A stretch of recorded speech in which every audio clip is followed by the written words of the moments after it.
Hello, good morning, ನಮಸ್ಕಾರ ಎಲ್ರಿಗೂ. ನಾನು Gayatri. Welcome to my channel Gayu's Glitz.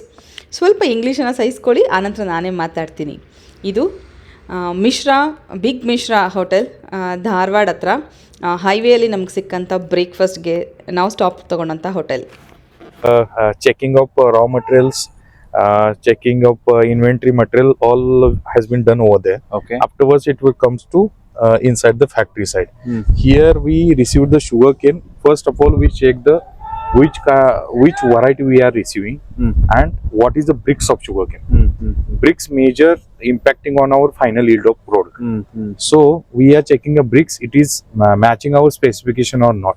It should be about 20 to 22%. If that is not matching to So that, we completely rejecting that matter. Okay. We are sending back to that Raswati Grahand.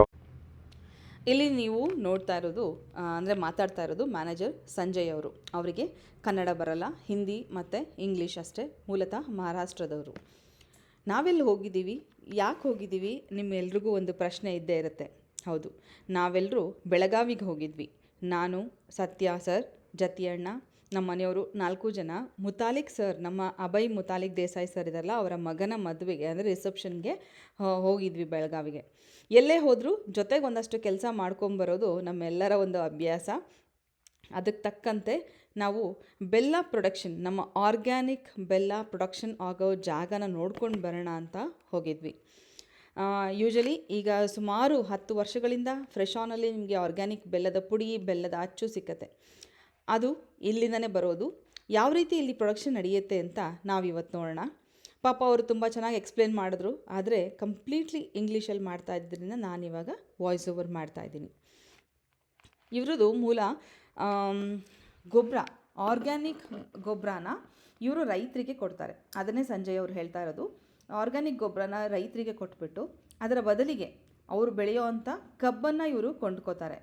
ಆ ಕಬ್ಬನ್ನು ಕೊಂಡುಕೊಂಡು ಅದನ್ನು purity check ಮಾಡ್ತಾರೆ. ಹಾಗೆ ಅದರಲ್ಲಿ sucrose content ಎಷ್ಟಿದೆ ಅಂತೆಲ್ಲ check ಮಾಡಿಕೊಂಡು ಆ ನಂತರ ಆ ಕಬ್ಬನ್ನು ಇವರು ಗಾಣಕ್ಕೆ ಹಾಕಿ ಕಬ್ಬಿನ ಹಾಲು ತೆಗೆದು ಕಬ್ಬಿನ ಹಾಲನ್ನ ಕುದಿಸಿ ಬೆಲ್ಲ ಮಾಡ್ತಾರೆ. ಈ ಕಂಪ್ಲೀಟ್ ಪ್ರಾಸೆಸ್ನ ನೀವಿವತ್ತು ಇಲ್ಲಿ ನೋಡ್ಬೋದು. ಬನ್ನಿ. ನಮ್ಮ ಸತ್ಯ ಸರ್ ಕೇಳ್ತೀರಾ, ಈ ಕಬ್ಬು ಈ ಥರ ಎಲ್ಲ ಬಿದ್ದಿದೆಯಲ್ಲ, ಇದನ್ನು ಹೀಗೆ ಹಾಕ್ತೀರಾ, ಕ್ಲೀನ್ ಮಾಡ್ತೀರಾ ಅಂತ ಕೇಳಿದ್ರು. ಪಾಪ ಅವ್ರು ಹೇಳ್ತಾಯಿದ್ರು, ಇಲ್ಲ ಸರ್, ಇದು ವೇಸ್ಟು, ಲಾಸ್ಟಿಗೆ ಉಳಿದಿರೋಂಥ ಕಬ್ಬನ್ನೆಲ್ಲ ಕ್ಲೀನ್ ಮಾಡಿನೇ ನಾವು ಆಮೇಲೆ ಹಾಕೋದು. ಆನಂತರ ಕ್ಲೀನ್ ಮಾಡೋದು ಅಂದರೆ ಕಬ್ಬನ್ನು ತೊಳೆಯೋಕ್ಕೆ ಬರಲ್ಲ, ಎಲ್ಲ ಕಸಗಳನ್ನು ಜಾಡಿಸ್ಬಿಟ್ಟು ಆನಂತರ ಹಾಕ್ಬೋದು. ಆದರೆ ಈ ಮಷಿನ್ಗೆ ಡಬಲ್ ಸ್ಟೇನ್ಲೆಸ್ ಸ್ಟೀಲ್ ಫಿಲ್ಟ್ರೇಷನ್ ಇದೆ. ದೊಡ್ಡ ಸ್ಟೇನ್ಲೆಸ್ ಸ್ಟೀಲ್ ಟ್ಯಾಂಕಿಗೆ ಸ್ಟೇನ್ಲೆಸ್ ಸ್ಟೀಲ್ ಜರಡಿನ ಹಾಕಿದ್ದಾರೆ. ಕಬ್ಬಿನ ಹಾಲು ಫಿಲ್ಟರ್ ಆಗಿ ಕೆಳಗಡೆ ಹೋದ ನಂತರ ಮತ್ತೊಂದು ಫಿಲ್ಟ್ರೇಷನಲ್ಲಿ, ಅಂದರೆ ಡಬಲ್ ಪ್ರಾಸೆಸಿಂಗ್ ನಡೆಯುತ್ತೆ. ಅಲ್ಲಿ ಫಿಲ್ಟರ್ ಆಗಿ ಟ್ಯಾಂಕಲ್ಲಿ ಕಲೆಕ್ಟ್ ಆಗುತ್ತೆ. ಅಲ್ಲಿ ಕಲೆಕ್ಟ್ ಆಗಿರೋವಂಥ ಬೆಲ್ಲದ ಹಾಲನ್ನು ತೆಗೆದು, ಅಂದರೆ ಕಬ್ಬಿನ ಹಾಲನ್ನು ತೆಗೆದು ಬೆಲ್ಲ ಪ್ರೊಡಕ್ಷನ್ ಮಾಡಲಿಕ್ಕೆ ತಗೋತಾರೆ. ಸೊ ಇದನ್ನು ಅವರು ಎಕ್ಸ್ಪ್ಲೇನ್ ಮಾಡ್ತಾ ಇದ್ದಾರೆ. ಏನಂದರೆ ಇಲ್ಲಿ ನಾವು ಬಳಸ್ತಾ ಇರೋದೆಲ್ಲ ಸ್ಟೇನ್ಲೆಸ್ ಸ್ಟೀಲ್ ಟ್ಯಾಂಕ್ ಸರ್. ಅದರಲ್ಲೂ ಆ ಸ್ಟೇನ್ಲೆಸ್ ಸ್ಟೀಲ್ ಟ್ಯಾಂಕಿನ ಗ್ರೇಡನ್ನು ಹೇಳ್ತಾಯಿದ್ರು. ಎಲ್ಲ ಸ್ಟೇನ್ಲೆಸ್ ಸ್ಟೀಲ್ ಕೂಡ ಕ್ವಾಲಿಟಿ ಚೆನ್ನಾಗಿರಲ್ಲ. ನಮ್ಮ ಮನೆಯವ್ರು ಕರೆಕ್ಟಾಗಿ ಹೇಳ್ತಾಯಿದ್ರು ಅದರದ್ದು. ಯಾಕಂದರೆ ನಮ್ಮದು ವಾಟರ್ ಪ್ಯೂರಿಫೈರ್ ಇರೋದ್ರಿಂದ ನಾವು ಬಳಸುವಂಥ ಸ್ಟೇನ್ಲೆಸ್ ಸ್ಟೀಲ್ ಟ್ಯಾಂಕ್ ಕೂಡ ಅಷ್ಟೇ ಕ್ವಾಲಿಟಿದು ಇರಬೇಕು. ಹಾಗಾಗಿ ನನಗೆ ಗೊತ್ತು ಇದು ಇಷ್ಟೇ ಕ್ವಾಲಿಟಿದು ಅಂತ. ನೆನ್ನೆ ನೈಟ್ ತಾನೇ ಡಿಸ್ಕಸ್ ಮಾಡ್ತಾಯಿದ್ರು, ನನಗೆ ಆ ನಂಬರ್ ಮರ್ತೋಗಿದೆ. ಇವರು ತುಂಬ ಚೆನ್ನಾಗಿ ಎಕ್ಸ್ಪ್ಲೇನ್ ಮಾಡಿದರು. ಹಾಗೆ ಅಂಡರ್ಗ್ರೌಂಡಲ್ಲಿ ಟ್ಯಾಂಕನ್ನ ಫಿಟ್ ಮಾಡಿ ಈ ಕಬ್ಬಿನ ಹಾಲು ಫಿಲ್ಟರ್ ಆಗಿ ಮತ್ತೊಂದು ಫಿಲ್ಟ್ರೇಷನ್ಗೆ ಹೋಗಿ ಅಲ್ಲಿ ಫಿಲ್ಟ್ರಾಗಿ ಕೆಳಗಡೆಗೆ ಪಾಸ್ ಆಗುತ್ತೆ. ಇಲ್ಲಿ ನೋಡ್ತಾ ಇದ್ರಲ್ಲ, ಇದು ಇನ್ನೊಂದು ಸ್ಟೇನ್ಲೆಸ್ ಸ್ಟೀಲ್ ಟ್ಯಾಂಕ್ ಕೆಳಗಡೆ ಇರೋದು. ಈ ಜರಡಿ, ಮತ್ತೊಂದು ಜರಡಿ ಹೀಗೆ ಫಿಲ್ಟರ್ ಆದ ನಂತರ ಕಬ್ಬಿನ ಹಾಲು ಹೋಗುತ್ತೆ. ಕಬ್ಬಿನ ಹಾಲು ಈಗ ಹೋಗಿದ್ದು ಇಷ್ಟೇ ಫಿಲ್ಟ್ರೇಷನ ಮುಗೀತಾ ಅಂದರೆ ಇಲ್ಲ, ಬೆಲ್ಲನ ಕಾಯಿಸಿದ ಮೇಲೆ ಮತ್ತೊಂದು ಸಲ ಅದನ್ನು ಸೋಸ್ತಾರೆ. ಸೊ ಆ ಕಂಪ್ಲೀಟ್ ಪ್ರಾಸೆಸ್ನ ನೀವಿವತ್ತು ನೋಡ್ತೀರಾ. ಅದ್ರ ಜೊತೆಗೆ ನಮಗೆ ಎಂಥ ಅವಕಾಶ ಸಿಕ್ತು ಅಂದರೆ, ಕಬ್ಬಿನ ಹಾಲನ್ನು ಟೇಸ್ಟ್ ಮಾಡಿದ್ವಿ, ಆನಂತರ ಕುದಿಯುವಂಥ ಬೆಲ್ಲನ ಕಬ್ಬಿನ ಕೋಲಿಗೆ ಹಚ್ಚಿ ಅದನ್ನು ಟೇಸ್ಟ್ ಮಾಡಿದ್ವಿ, ಆನಂತರ ಬಿಸಿ ಬಿಸಿ ಬೆಲ್ಲನ ಪ್ಲೇಟಲ್ಲಿ ಹಾಕ್ಕೊಂಡು ಮೈಸೂರು ಪಾಕ ರೀತಿ ಅದನ್ನು ಟೇಸ್ಟ್ ಮಾಡಿದ್ವಿ, ಅಚ್ಚು ಬೆಲ್ಲನ ಟೇಸ್ಟ್ ಮಾಡಿದ್ವಿ. ಅಂದರೆ ಬೆಲ್ಲದ ಆ ಲೈಫ್ ಪ್ರಾಸೆಸ್ ಏನಿದೆ, ಬೆಲ್ಲದ ಪ್ರಾಸೆಸ್ ಕಂಪ್ಲೀಟ್ ಎಲ್ಲ ಪ್ರಾಸೆಸ್ನು ನಾವು ಟೇಸ್ಟ್ ಮಾಡಿದ್ವಿ. ಅದ್ಭುತ ಅಂದರೆ ಅದ್ಭುತ, ನಿಜವಾಗ್ಲೂ ಅಷ್ಟು ಖುಷಿ ಆಯಿತು. ಈಗಲೂ ಈ ವಿಡಿಯೋ ಎಡಿಟಿಂಗ್ ಮಾಡುವಾಗಲೂ ನನ್ನ ಬಾಯಲ್ಲಿ ನೀರು ಬರ್ತಾಯಿತ್ತು. ಬಿಕಾಸ್ ಕೋಲಿಗೆ ಹಚ್ಕೊಂಡು ನಾವೇನು ತಿಂದ್ವಲ್ಲ, ಚೈಲ್ಡ್ಹುಡ್ ನೆನಪಾಗ್ತಿತ್ತು. ಕಂಬರ್ಗಟ್ಟಿ ಅಂಥೇಳಿ ನಾವೆಲ್ಲ ತಿಂದಿದ್ದೀವಿ, ಆ ಒಂದು ಟೇಸ್ಟ್ ಬರ್ತಾಯಿತ್ತು. ಅಷ್ಟೇ ಅಲ್ಲ, ಈ ಕಬ್ಬಿನ ಸಿಪ್ಪೆ ಏನು ಬರುತ್ತಲ್ಲ, ಇವರು ಹಾಲು ತೆಗೆದು ಬಂದಿರೋಂಥ ಸಿಪ್ಪೆನ ಕಟ್ ಮಾಡಿ ಅದನ್ನು ಒಲೆಗೆ ಬಳಸ್ತಾರೆ. ಆ ಒಲೆ ಬಳಸಿನೇ ಈ ಬೆಲ್ಲದ ಹಾಲನ್ನು ಕುದಿಸೋದು, ಕಬ್ಬಿನ ಹಾಲನ್ನು ಕುದಿಸೋದು. ಸೊ ಇವರು ಓಪನ್ ಆಗಿ ಕುದಿಸ್ತಾರೆ. ಅದಕ್ಕೂ ಒಂದು ಕಾರಣ ಹೇಳ್ತೀನಿ ಆಮೇಲೆ. ಈ ಓಪನಾಗಿ ಕುದಿಸಿದಾಗ ಆ ಹೊಗೆಯ ಅಂದರೆ ನ್ಯಾಚುರಲ್ ಫೈರಲ್ಲಿ ಬರುವಂಥ ಹೊಗೆಯ ಜೊತೆಗೆ ಕುದಿಯುವಂಥ ಈ ಬೆಲ್ಲದ ಸುವಾಸನೆಯೇ ಬೇರೆ, ಸಕ್ಕತ್ತಾಗಿರುತ್ತೆ. ಇಲ್ಲಿ ಯಾವುದೇ ಗ್ಯಾಸ್ನ ಬಳಸ್ತಾ ಇಲ್ಲ. ಅವರು ಒಳಗಡೆ ಹೋದ ತಕ್ಷಣ ಫಸ್ಟ್ ನಮಗೆ ಹೆಡ್ ಕ್ಯಾಪ್ ಮತ್ತು ಮಾಸ್ಕನ್ನು ಕೊಟ್ಟರು. ಒಳ್ಳೆಯದೇ, ಯಾಕಂದರೆ ನಾವುಗಳು ಯಾರಾದರೂ ಕೆಮ್ಮಿದರೆ ಅಥವಾ ಮಾತಾಡುವಾಗ ನಮ್ಮ ಎಂಜಲು ಅಥವಾ ವೈರಸ್ಸು ಪಾಸ್ ಆಗಬಾರ್ದು ಅಥವಾ ತಲೆಯಿಂದ ಕೂದಲುಗಳು ಬೀಳಬಾರ್ದು ಅಂಥೇಳಿ ಒಂದು ಸೇಫ್ಟಿ ಮೆಷರ್ಸ್ ಅದೆಲ್ಲ. ಈಗ ಕಬ್ಬಿನ ಹಾಲು ಕುದಿಸಿ ಬೆಲ್ಲ ರೆಡಿಯಾಗಿರೋ ಬೆಲ್ಲನ ಈ ಕೆಳಗಡೆ ಇರುವಂಥ ಹ್ಯೂಜ್ ಟ್ರೇಗೆ, ಅಂದರೆ ಟ್ಯಾಂಕ್ ಥರ ಇದೆ, ಅದಕ್ಕೆ ಸುರಿತಾರೆ. ಅದಕ್ಕೊಂದು ಓಪ್ನಿಂಗ್ ಕೂಡ ಇದೆ. ನೀವು ಸ್ಟೆಪ್ ವೈಸ್ ನೋಡ್ತಾ ಹೋಗಿ, ನಿಮಗೆ ಆಶ್ಚರ್ಯ ಆಗುತ್ತೆ. ಹಾಗೆ ಎಲ್ಲದನ್ನು ಕೂಡ ಅಷ್ಟು ಕ್ಲೀನ್ಲಿನೆಸ್ ಮೇಂಟೈನ್ ಮಾಡಿದ್ದಾರೆ. ಈ ಫ್ಲೋರನ್ನು ಪ್ರತಿದಿನ ಕ್ಲೀನ್ ಮಾಡ್ತಾರಂತೆ. 3 ದಿನಕ್ಕೆ ಒಂದು ಸಲ ಗೋಡೆ ಕ್ಲೀನ್ ಮಾಡ್ತಾರಂತೆ. ವಾರಕ್ಕೆ ಒಂದು ಸಲ ಇಡೀ ಒಂದು ಏನು ಹೇಳ್ತಾರೆ, ಈ ಪೂರ್ತಿ ಬೆಲ್ಲ ನಡೆಯುವಂಥ ಜಾಗನ ಮೇಲೆ ಕೆಳಗೆ ಎಲ್ಲ ಕಡೆ ವಾರಕ್ಕೊಂದು ಸಲ ಕ್ಲೀನ್ ಮಾಡ್ತಾರಂತೆ. ಸೊ ನೋಡಿ ಯಾವ ಕಲರಲ್ಲಿ ಬೆಲ್ಲ ಬರ್ತಾ ಇದೆ ಅಂತ, ಬಾಯಲ್ಲಿ ನೀರು ಬರ್ತಾಯಿತ್ತು ಅದು ನೋಡುವಾಗ. ಆದರೆ ಅದು ಆ ಬಾಯ್ಲಿಂಗ್ ಟೆಂಪ್ರೇಚರ್ ಸಿಕ್ಕಾಬಟ್ಟೆ, ಅದು ನೋಡೋದಷ್ಟೇ ಸಂತೋಷ, ಮುಟ್ಟಕ್ಕೆಲ್ಲ ಆಗಲ್ಲ. ಆದರೆ ಸ್ವಲ್ಪ ತಣ್ಣಗಾದ್ಮೇಲೆ ನಮಗೆ ಪ್ಲೇಟಿಗೆ ಹಾಕ್ಕೊಟ್ರು. ಆದರೆ ಈ ಬೀಳ್ತಾ ಇರೋ ಬೆಲ್ಲನ ಒಂದು ಕೋಲಿಗೆ, ಕಬ್ಬಿನ ಕೋಲಿಗೆ ಸುತ್ತಿ ನಮಗೆ ಟೇಸ್ಟ್ ಮಾಡಲಿಕ್ಕೆ ಕೂಡ ಕೊಟ್ಟರು. ಸತ್ಯ ಸರು ಪ್ರಶ್ನೆ ಮೇಲೆ ಪ್ರಶ್ನೆ, ಯಾಕಂದರೆ ಅವ್ರಿಗೊಂದು ಡಬಲ್ ಕ್ಲಾರಿಫಿಕೇಷನ್.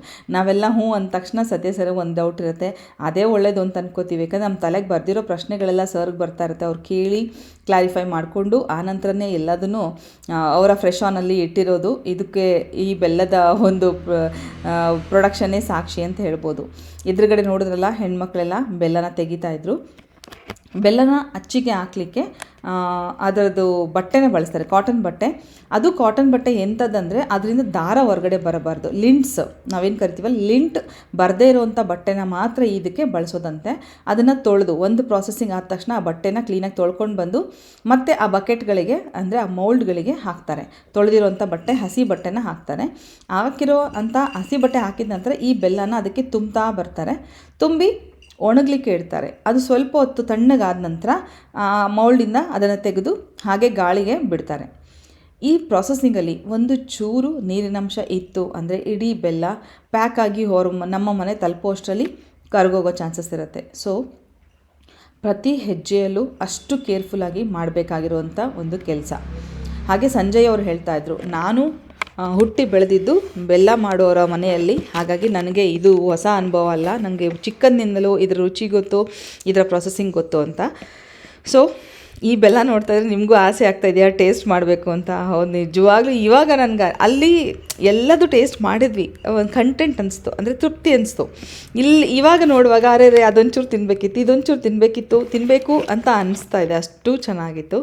ನಾನು ಜತಿ ಅಣ್ಣ ಇಬ್ಬರು ಮಾತ್ರ ಸಿಕ್ಕಾಪಟ್ಟೆ ಎಂಜಾಯ್ ಮಾಡಿದ್ವಿ ಆ ಬೆಲ್ಲನ. ಎಲ್ಲ ಸ್ಟೇಜಸಲ್ಲೂ ಆ ಬೆಲ್ಲನ ಬಿಡಲಿಲ್ಲ, ಟೇಸ್ಟ್ ಮಾಡಿದ್ವಿ ಹೇಗಿದೆ ಅಂತ. ಇನ್ನು ನಮ್ಮ ಮನೆಯವರು ಅವ್ರು ಕಡಿಮೆನೇ ಸ್ವೀಟೇ ತಿನ್ನಲ್ಲ, ಹಾಗೆ ಸತ್ಯ ಸರ್ ಸ್ವಲ್ಪ.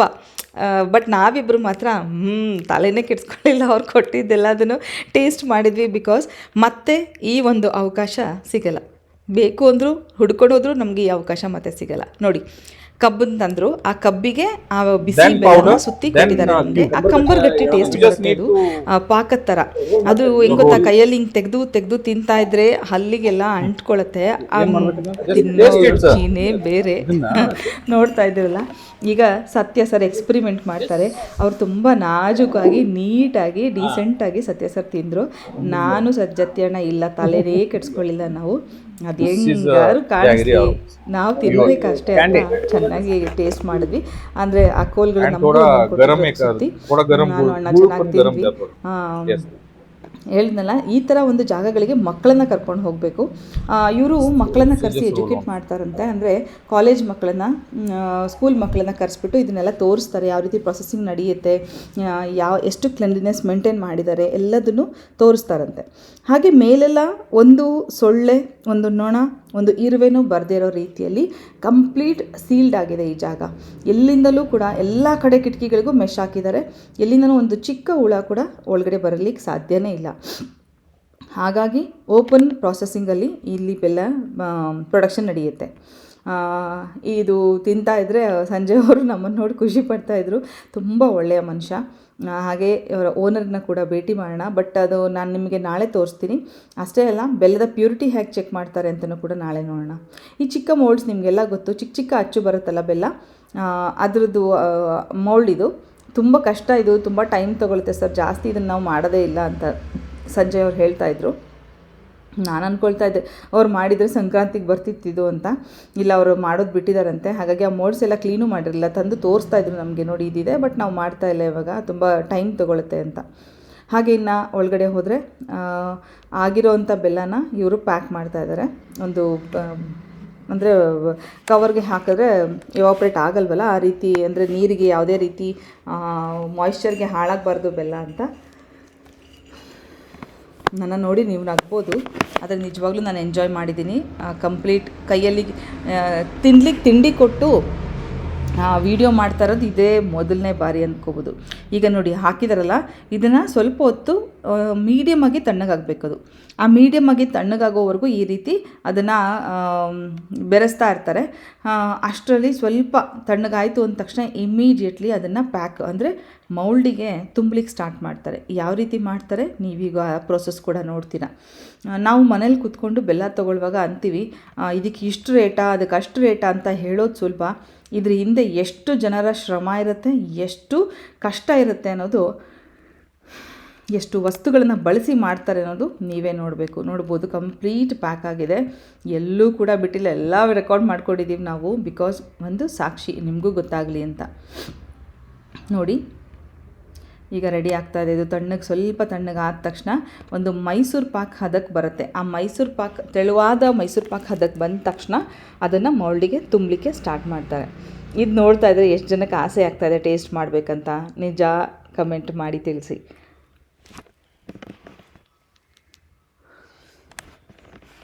ನನಗಂತೂ ಈ ವಾಯ್ಸ್ ಓವರ್ ಮಾಡ್ತಾಯಿದ್ದೀನಿ ಸೋಮವಾರ ಬೆಳಗ್ಗೆ, ಅಂದರೆ ಇವತ್ತೇ ಬೆಳಗ್ಗೆ ವಾಯ್ಸ್ ಓವರ್ ಮಾಡ್ತಾಯಿದ್ದೀನಿ.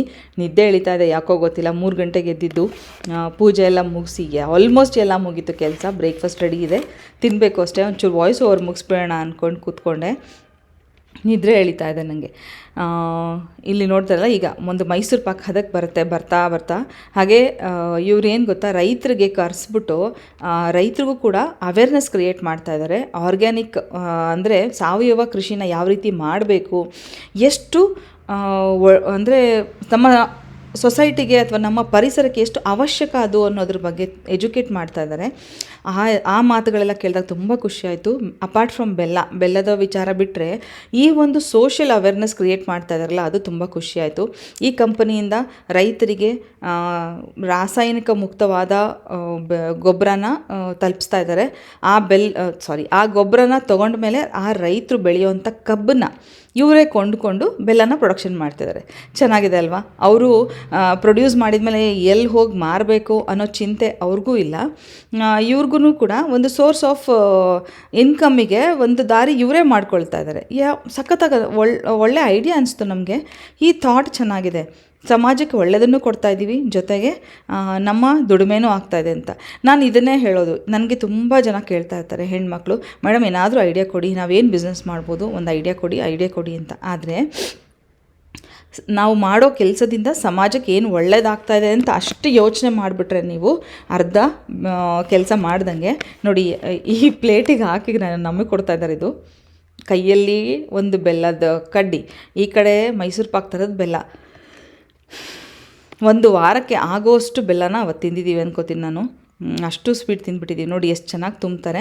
ಆ್ಯಂಡ್ ಆ ವಸ್ತುಗಳೇನಿದೆ ಅದನ್ನೆಲ್ಲ ತುಂಬಕ್ಕೆ ಇಟ್ಕೊಂಡಿರೋಂಥ ವಸ್ತುಗಳು ಅವೆಲ್ಲ ತುಂಬ ಚೆನ್ನಾಗಿತ್ತು. ಅಂದರೆ ಅವ್ರಿಗೆ ಕಂಫರ್ಟಬಲ್ ಆಗಿತ್ತು, ಚೆನ್ನಾಗಿ ಮಾಡಿಸಿಟ್ಟಿದ್ದಾರೆ. ಹಾಗೆ ಸ್ಟೇನ್ಲೆಸ್ ಸ್ಟೀಲ್ ಟ್ಯಾಂಕ್ ಕಾಲಿಗೆ ನೀವು ನೋಡ್ಬೋದು ಅವರೆಲ್ಲ ಕವರ್ ಹಾಕ್ಕೊಂಡಿದ್ದಾರೆ. ಅಂದರೆ ಅದಕ್ಕೆ ಶೂ ಮೇಲೆ ಒಂದು ಅವರು ಶೂ ಹಾಕ್ಕೊಂಡಿಲ್ಲ, ಕಾಲಿಗೆ ಒಂದು ಪಾಲಿಥಿನ್ ಬ್ಯಾಗ್ ಥರ ಅದನ್ನು ಹಾಕ್ಕೊಂಡು ಖಾಲಿಯಾಗಿರೋ ಜಾಗಕ್ಕೆ ಕಾಲಿಡುವಾಗ ಅದರಿಂದ ಕಾಲಿಡ್ತಾರೆ. ಯಾರು ಇವರು ಇಲ್ಲಿ ನೋಡ್ಬೋದು ಚಪ್ಪಲಿ ಬಿಟ್ಟು ಕಾಲಿಟ್ಟಿದ್ದಾರೆ. ಬರೀ ಕಾಲಿಟ್ರ ಅಂದರೆ ಇಲ್ಲ, ಅವರೊಂದು ತಟ್ಟೆ ಅಂದರೆ ಟ್ರೇ ಥರ ಇಟ್ಕೊಂಡಿದ್ದಾರೆ, ಅದರಲ್ಲೇ ಕಾಲಿಟ್ಕೊಂಡು ಮುಂದಕ್ಕೆ ಹೋಗ್ತಾರೆ ಇವರು. ಸೊ ಪ್ರತಿಯೊಂದು ಸ್ಟೆಪ್ಪಲ್ಲೂ ಹೈಜೀನ್ನ ಮೇಂಟೈನ್ ಮಾಡ್ತಾ ಇದ್ದಾರೆ. ಎಷ್ಟು ವರ್ಸ್ಟಾಗಿ ಬೆಲ್ಲ ಮಾಡ್ತಾರೆ ಅಂತ ನಮ್ಮಮ್ಮ ಹೇಳ್ತಾಯಿದ್ರು. ನೋಡ್ತಾಯಿದ್ರೆ ಈಗ ಕಸ ಕಡ್ಡಿ ಏನೂ ನೋಡಲ್ಲ, ಜಸ್ಟ್ ಕುದಿಸೋದು, ಸುರಿಯೋದು, ತುಂಬಿಕೊಡೋದು ಈ ಥರ. ಅಮ್ಮ ಅವರೆಲ್ಲ ಚಿಕ್ಕವರಿದ್ದಾಗ ಅವಾಗೆಲ್ಲ ಕೆಮಿಕಲೇ ಇರಲಿಲ್ಲ ಬಿಡಿ, ಆರ್ಗ್ಯಾನಿಕ್. ಎಷ್ಟು ಕಸ ಇದ್ರೂ ಆರ್ಗ್ಯಾನಿಕ್ಕೆ. ನಮ್ಮ ತಾತ ಎಲ್ಲ ಹೋಗ್ಬಿಟ್ಟು ಗಾಣಕ್ಕೆ ಬೆಲ್ಲದ ಒಂದು ಆಲೆ ಮನೆಗೆ ಹೋಗಿ ಅಲ್ಲೇ ಬೆಲ್ಲ ಹಾಕಿಸ್ಕೊಂಡು ಬರ್ತಾಯಿದ್ರಂತೆ. ಅಂದರೆ ಈ ಅಚ್ಚು ಬೆಲ್ಲ ಇಲ್ಲ, ಒಂದು ಮಡಿಕೆಗೆ ತುಂಬಿಸ್ಕೊಂಡು ಬರೋರಂತೆ ವಾರಕ್ಕೆ ಇಷ್ಟು ಅಂತ. ಆ ಬೆಲ್ಲನ ಪ್ರತಿದಿನ ಅವರು ಊಟಕ್ಕೆ ಕಾಫಿಗೆ ಬಳಸ್ತಾ ಇದ್ರು.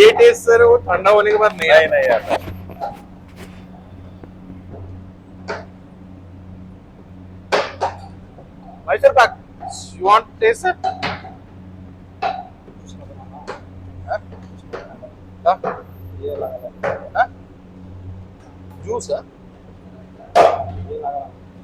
काय नवीन ऊस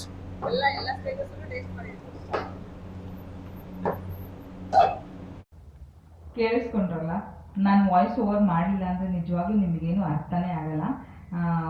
ಯಾಕಂದರೆ ಅವರು ಹಿಂದಿ ಇಂಗ್ಲೀಷಲ್ಲಿ ಮಾತಾಡ್ತಾ ಇದ್ದಾರೆ, ಅರ್ಥ ಆಗೋರಿಗಾಗುತ್ತೆ, ಬಹುಶಃ ಭಾಳಷ್ಟು ಮಂದಿಗೆ ಅರ್ಥ ಆಗಲ್ಲ. ಇಲ್ಲಿ ಫೈನಲ್ ಪ್ಯಾಕಿಂಗ್ ಏನು ನಡೆಯುತ್ತಲ್ಲ ಆ ಜಾಗಕ್ಕೂ ಬಂದ್ವಿ. ನಾವು ಹೋಗಿದ್ದೀವಿ, ಎಲ್ಲದನ್ನು ನೋಡ್ಕೊಂಡೇ ಬರೋಣ ಆಚೆ ಇವತ್ತು ಅಂದ್ಕೊಂಡು ಎಲ್ಲೂ ಬಿಡಲಿಲ್ಲ. ಅದನ್ನು ತೋರಿಸಿ ಇದನ್ನು ತೋರಿಸಿ, ಕಡೆಗೆ ಎಲ್ಲಿಗೆ ಹೋದ್ವಿ ಅಂದರೆ ಟೆಸ್ಟಿಂಗ್ ಜಾಗಕ್ಕೂ ಹೋದ್ವಿ. ಯಾವ ರೀತಿ ಟೆಸ್ಟ್ ಮಾಡ್ತೀರಾ ನೀವು ಬೆಲ್ಲ ಅದನ್ನು ತೋರಿಸಿ ಅಂತ. ಸೊ ಸ್ವಲ್ಪ ಟೈಮ್ ಮಾಡ್ಕೊಂಡು ನಾವು ಟ್ರಾವೆಲ್ ಮಾಡಿದ್ವಿ. ಇಲ್ಲೂ ಕೂಡ ತೂಕ ಮಾಡಲಿಕ್ಕೆ ಹಾಗೆ ಬೆಲ್ಲನ ಪುಡಿ ಮಾಡಲಿಕ್ಕೆ ಅದಕ್ಕೆ ಬಳಸುವಂಥ ಎಲ್ಲ ಮಷಿನ್ಗಳು ಕೂಡ ಸ್ಟೇನ್ಲೆಸ್ ಸ್ಟೀಲ್ದಾಗಿತ್ತು. ಅದನ್ನೆಲ್ಲ ನೋಡಿ ಖುಷಿ ಆಯಿತು. ಹಾಗೆ ಜೋನಿ ಬೆಲ್ಲ ಕೆಳಗಡೆ ನೋಡ್ತಾ ಇದ್ದೀರಲ್ಲ, ಅದು ಕರಗಿಸಿದ ನಂತರ ಬೆಲ್ಲನ ಹಾಗೆ ಸ್ಟೋರ್ ಮಾಡಿಟ್ಟಿರುವಂಥದ್ದು, ಅದು ಜೋನಿ ಬೆಲ್ಲ. ಸೊ ಬೆಲ್ಲದ ಅಚ್ಚು, ಬೆಲ್ಲದ ಪುಡಿ, ಬೆಲ್ಲದ ಪಾಕ ಅಂದರೆ ಜೋನಿ ಬೆಲ್ಲ, ಎಲ್ಲ ಫಾರ್ಮಲ್ಲೂ ನಿಮಗೆ ಬೆಲ್ಲ ಫ್ರೆಶ್ ಆನಲ್ಲಿ ಸಿಗುತ್ತೆ. ಸೊ ಫ್ರೆಶ್ ಆನಲ್ಲಿ ಸಿಗುವಂಥ ಬೆಲ್ಲ ಯಾವ ರೀತಿ ಪ್ರೊಡಕ್ಷನ್ ಆಗುತ್ತೆ ಅಂತ ನೀವು ನೋಡಿದ್ರಿ. ಇದೇ ರೀತಿ ಮುಂದೊಂದು ದಿನ ಅಲ್ಲಿ ಸಿಗುವಂಥ ಇನ್ಯಾವುದಾದ್ರು ವಸ್ತುನ ಬೆಳೀತಾ ಇರೋಂಥ ರೈತರು ಸಿಕ್ಕರೆ ಅಲ್ಲೂ ಕೂಡ ನಾವು ಹೋಗಿ ನೋಡಿಕೊಂಡು ಬರ್ಬೋದು. ಸೊ ನಾನು ಈ ಎಲ್ಲ ಪ್ರಾಸೆಸ್ಸಲ್ಲಿ ನಮ್ಮ ವೀಣಾ ಮ್ಯಾಮ್ನ ಮಿಸ್ ಮಾಡ್ಕೊಳ್ತಾ ಇದ್ದೀನಿ. ಬಿಕಾಸ್ ವೀಣಾ ಮ್ಯಾಮ್ ಇದ್ದಿದ್ದರೆ ಎಷ್ಟು ಪ್ರಶ್ನೆಗಳು ಬರ್ತಿತ್ತೋ, ಎಷ್ಟು ಕ್ಲಾರಿಫೈ ಮಾಡ್ಕೊಳ್ತಾ ಇದ್ರೋ ಗೊತ್ತಿಲ್ಲ.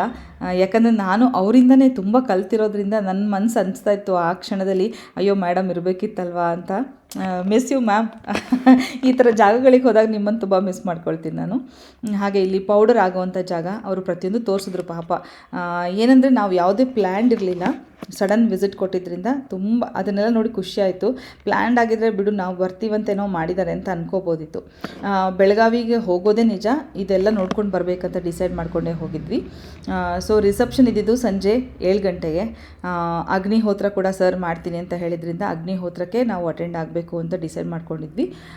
ಸೊ ನಿಮಗೆ ಸಂಜೆಯ ಅಗ್ನಿಹೋತ್ರ ಸರ್ ಜೊತೆಗೆ ಮುತಾಲಿಕ್ ಸರ್, ನಮ್ಮ ಅಗ್ನಿಹೋತ್ರದ ಗುರುಗಳು, ನಮ್ಮ ದಕ್ಷಿಣ ಭಾರತದಲ್ಲೇ ಅಗ್ನಿಹೋತ್ರನ ಎಲ್ಲ ಕಡೆ ಪಸರಿಸುವಂಥ ಗುರುಗಳಂದರೆ ನಮ್ಮ ಮುತಾಲಿಕ್ ಸರ್, ಅವ್ರ ಜೊತೆ ಕೂತ್ಕೊಂಡು ಅಗ್ನಿಹೋತ್ರ ಮಾಡುವಂಥ ಒಂದು ಅದೃಷ್ಟ ನನಗೆ ಸಿಕ್ತು. ಅದಾದ ನಂತರ ರಿಸೆಪ್ಷನ್ ಎಲ್ಲದ್ರದ್ದು ಕ್ಲಿಪ್ಪಿಂಗ್ಸ್ ನೀವು ನೋಡ್ತೀರಾ. ಬಹುಶಃ ನಾಳೆ ಬೆಲ್ಲದ್ದೇ ಆಗುತ್ತೆ.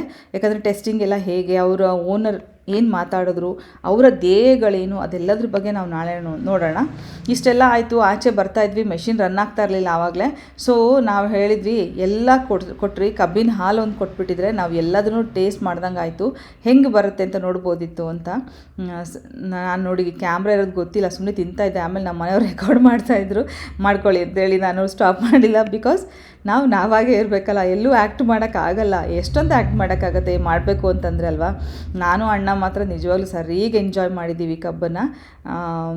ಆ್ಯಂಡ್ ಏನದು ಕಬ್ಬಿನ ಹಾಲು ಅಲ್ಲೇ ತೆಗೆದು ಒಂದು ಬಿಂದಿಗೆ ಚಂಬಿಗೆ ಹಾಕಿ ಅದರಿಂದ ಲೋಟಕ್ಕೆ ಹಾಕಿ ನಮ್ಮೆಲ್ರಿಗೂ ಕೊಟ್ಟರು. ತುಂಬ ಖುಷಿಯಾಗಿ ಕುಡಿದು ಬಂದ್ವಿ. ನೋಡ್ಬೋದು ಅಣ್ಣ ಹೆಂಗೆ ಎಂಜಾಯ್ ಮಾಡ್ತಿದ್ದಾರೆ ಅಂತ. ಅದು ದಾರ ಟೈಮ್ ಆದ ತಕ್ಷಣ ಸ್ವಲ್ಪ ಲೇಟಾದ ದಾರ ಬರುತ್ತೆ, ಹಾಗೆ ಹಲ್ಲಿಗೆಲ್ಲ ಅಂಟ್ಕೊಂಡಿರುತ್ತೆ. ಅದನ್ನು ಒಂದು 10 ಮಿನಿಟ್ಸ್ ನಾವು ಬಾಯಾಡಿಸ್ತಾ ಇರ್ಬೋದು. ಹಾಗೆ ಜರಡಿ ಇಟ್ಕೊಂಡು ಪಾಪ ಬಂದು ನಮ್ಮೆಲ್ರಿಗೂ ಗ್ಲಾಸಿಗೆ ಹಾಕಿ ಕಬ್ಬಿನ ಹಾಲು ಕೊಟ್ಟರು. ಅವರು ಅಂದರು 2 ಗ್ಲಾಸ್ ಕುಡೀರಿ 3 ಗ್ಲಾಸ್ ಕುಡೀರಿ ಅಂತ. ನಾವೇನೋ ಹೆಚ್ಚು ಕಡಿಮೆ ಮಾಡ್ಕೊಂಡು ಬಿಡ್ತೀವಿ, ಒಂದೇ ಸಲಕ್ಕೆ ಇಷ್ಟೆಲ್ಲ ಸ್ವೀಟ್ ತಿಂದರೆ ಹೊಟ್ಟೆ ತಡೆಯಲ್ಲ ಅಂದ್ಕೊಂಡು ನಾವೆಲ್ಲ ಸ್ವಲ್ಪನೇ ಕುಡಿದ್ವಿ. ಬಿಕಾಸ್ ಅದನ್ನು ಟೇಸ್ಟ್ ಮಾಡದೆ ಬರಬಾರ್ದು ಅನ್ನೋ ಉದ್ದೇಶಕ್ಕೆ ನಾವು ಅದನ್ನು ಕೂಡ ಟೇಸ್ಟ್ ಮಾಡಿದ್ವಿ. ಆ್ಯಂಡ್ ಕಂಪ್ಲೀಟ್ ಪ್ರಾಸೆಸ್ ನೋಡಿದ್ಮೇಲೆ ಮನಸ್ಸಿಗೆ ಏನೋ ಒಂದು ಸಮಾಧಾನ, ನಾವು ಒಳ್ಳೆಯದನ್ನು ತಿಂತಾಯಿದ್ದೀವಿ, ಒಳ್ಳೆಯದನ್ನು ನಾವು ಉಪಯೋಗಿಸ್ತಾ ಇದ್ದೀವಿ ಅನ್ನೋ ಒಂದು ತೃಪ್ತಿ ಇದೆ. ಸೊ ಆರ್ಗ್ಯಾನಿಕ್ ಅಂದ ತಕ್ಷಣ ಸುಮ್ಮನೆ ಏನೋ ಹೇಳ್ತಾರೆ ಅಂತ ಎಷ್ಟೋ ಜನ ಅನ್ಕೋತಾರಲ್ವ. ಸೊ ನಮಗೆ ಮಾರ್ಕೆಟಲ್ಲಿ ಸಿಗೋವಂಥ ಎಲ್ಲ ವಸ್ತುನೂ ಆರ್ಗ್ಯಾನಿಕ್ ಅಂತ.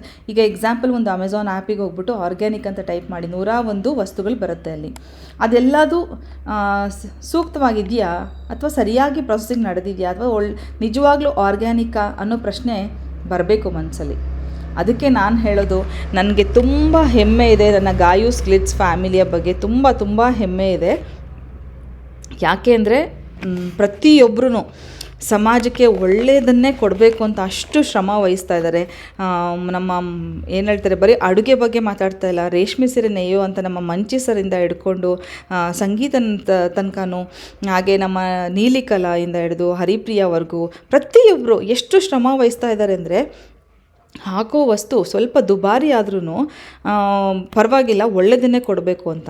ಇದೆಲ್ಲ ಮುಗಿಸ್ಕೊಂಡು ವಾಪಸ್ ಬರುವಾಗ ನಾವು ಅಲ್ಲಿಗೂ ಬಿಡಲಿಲ್ಲ, ಹೇಗಿದ್ರೂ ಅಷ್ಟು ದೂರ ಟ್ರಾವೆಲ್ ಮಾಡಿದ್ದೀವಿ ಅಂತ ಸುಹಾಸಿನಿನೂ ಭೇಟಿ ಮಾಡಿದ್ವಿ.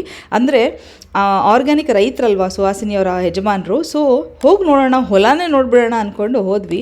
ಅಲ್ಲಿಗೆ ಹೋದ್ಮೇಲೆ ನನಗೆ ಆಶ್ಚರ್ಯವಾಗಿ ತಿಳಿದಿದ್ದು, ನಮ್ಮ ಮಾಲ್ಟ್ ಪೂರ್ಣಿಮಾ ಮೇಡಮ್ ಆಗಲಿ, ಹರಿಪ್ರಿಯಾ ಅವರಾಗಲಿ, ಅವರಿಗೆ ಬೇಕಾಗಿರೋಂಥ ಎಷ್ಟೋ ಆಯುರ್ವೇದ ಪ್ರೊಡಕ್ಷನ್ಗೆ ಬೇಕಾಗಿರೋಂಥ ಎಷ್ಟೋ ದಿನಸಿ ಅಥವಾ ವಸ್ತುಗಳನ್ನು ಅಲ್ಲಿ ತರಿಸ್ಕೊಳ್ತಾ ಇದ್ದಾರೆ ಅವರು.